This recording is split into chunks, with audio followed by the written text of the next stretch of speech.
بسم اللہ الرحمن الرحیم۔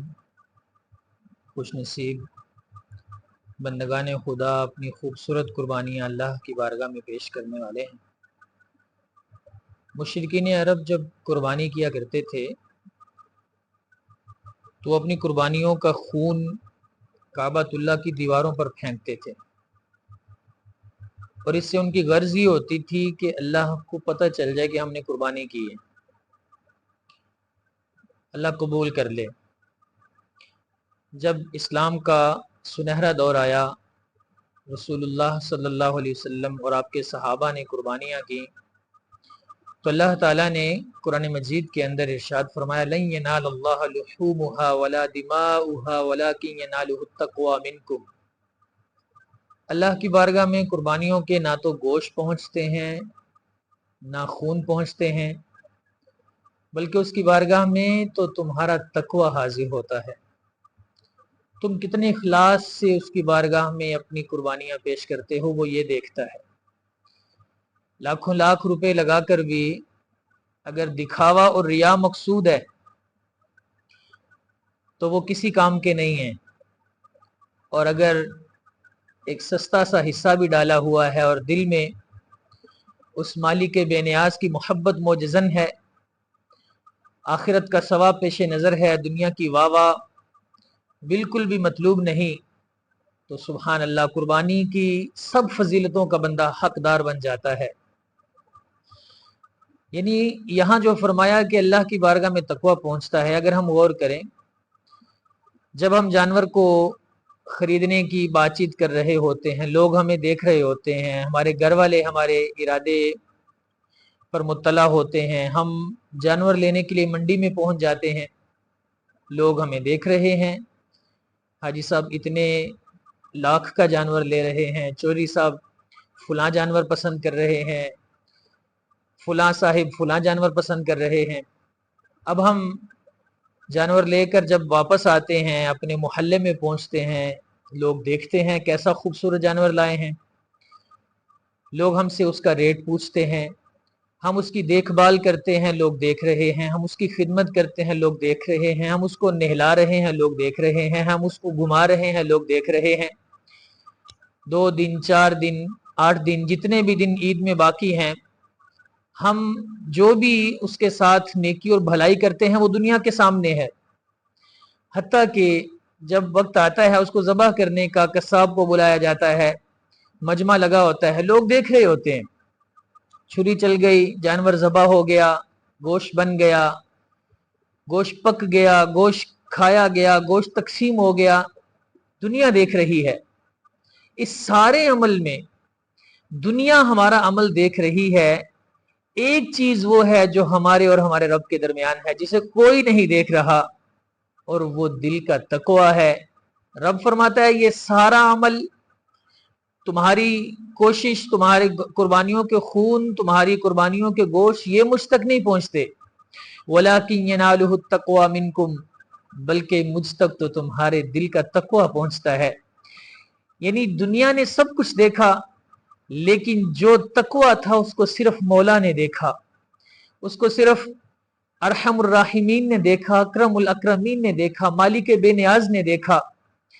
وہ اگر ہمارا تقوی مضبوط تھا، رب کی رضا مطلوب تھی، تو یہ سارے عمل دنیا دیکھ بھی لے تو ان میں کوئی نقصان نہیں ہے، کیونکہ جس کے لیے کرنا تھا اس نے جو دیکھنا تھا وہ دل میں موجزن تھا، اور وہ اس قربانی کو قبول بھی فرمائے گا اور اس پر اپنی بے پایاں رحمتیں بھی نصیب فرمائے گا۔ لیکن اگر دل اس تقوی سے خالی ہوا، اگر ریاکاری دکھاوا مقصود ہوا، تو پھر کوئی نہ بھی دیکھے، ہم خریدیں، ہم اس کی خدمت کریں، ہم اس کو ذبح کریں، کوئی نہ بھی دیکھے، ہم دکھانا چاہیں کوئی نہ دیکھے، وہ ہمارے نصیب، لیکن وہ قربانی ہمارے لیے وہ برکتوں کا سبب نہیں بن سکے گی جو اللہ اور اللہ کے رسول نے بیان فرمائی ہیں۔ اخلاص بڑی چیز ہے۔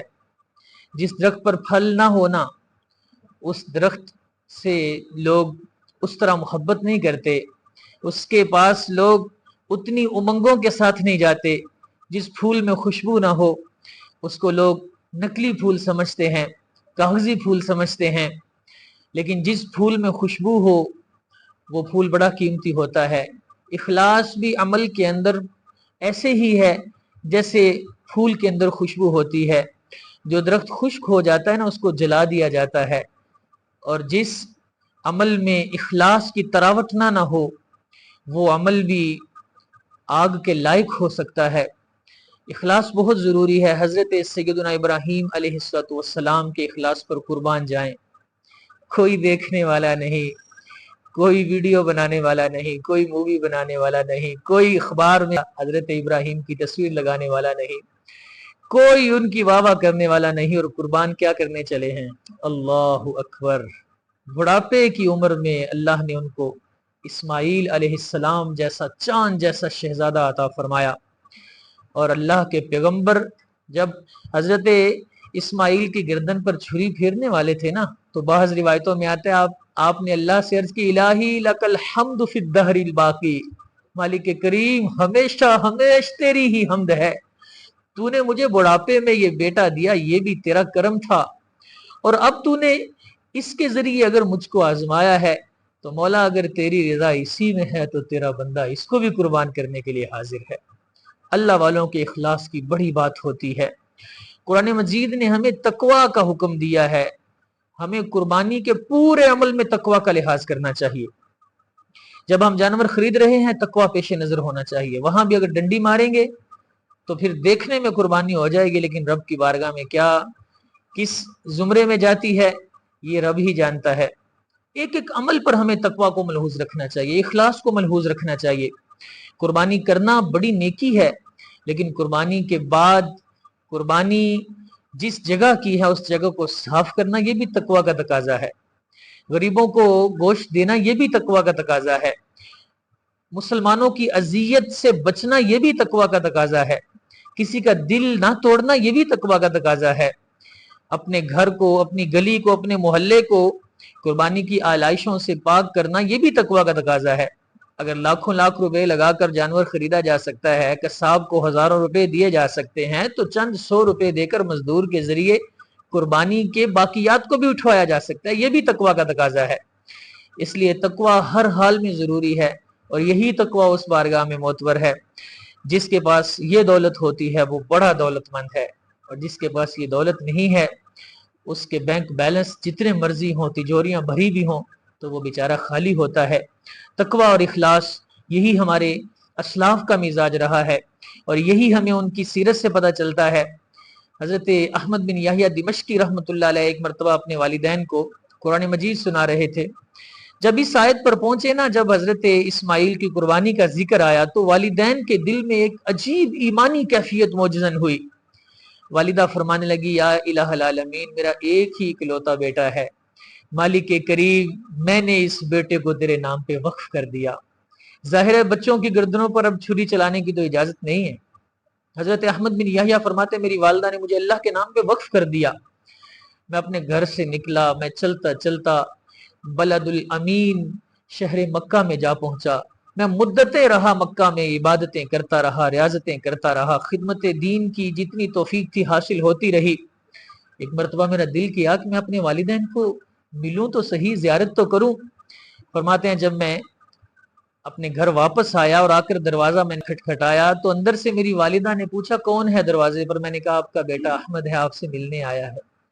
जवाब आया, बेटा मेरा एक ही बेटा था और वो मैं रब की बारगाह में दे चुकी। अब इस दुनिया में मेरा बेटा नहीं है, मैं तो अल्लाह के नाम पे वक्फ कर चुकी। अब हमारी मुलाकात दरबार हश्र में होगी, रब के हुजूर होगी। जब ये कैफियतें होती हैं तो फिर असल में कुर्बानी की असल रूह तब नसीब होती है।